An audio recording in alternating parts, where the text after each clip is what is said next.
পবিত্র কুরআন মাজিদে আল্লাহ তাআলা বলেন, আল্লাযীনা ইয়াকুলুনার রিবা লা ইয়াকুমুনা ইল্লা কামা ইয়াকুমুল্লাযী ইয়াতাখাব্বাতুহুশ শাইতানু মিনাল মাসসি যালিকা বিআন্নাহুম ক্বালু ইন্নামাল বাইয়ু মিসলুর রিবা ওয়া আহাল্লাল্লাহু আল বাই'a ওয়া হাররামার রিবা ফমান জাআহু মাউইযাতুম মির রাব্বিহি ফান্তাহা ফালাহু মা সালাফা ওয়া আমরুহু ইলাল্লাহি ওয়ামান আদা ফাউলাইকা আসহাবুন নারি হুম ফিহা খালিদুন।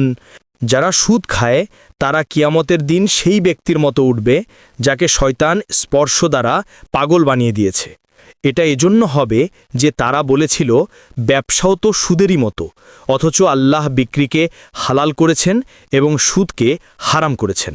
সুতরাং যে ব্যক্তির নিকট তার প্রতিপালকের পক্ষ থেকে উপদেশবাণী এসে গেছে, সে যদি সুদী কারবার হতে নিবৃত্ত হয়, তবে অতীতে যা কিছু হয়েছে তা তারই, আর তার অভ্যন্তরীণ অবস্থার ব্যাপার আল্লাহর এখতিয়ারে।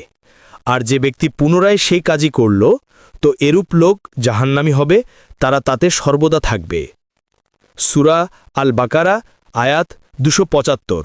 সূত্র তাফসিরে তাওজিহুল কুরআন।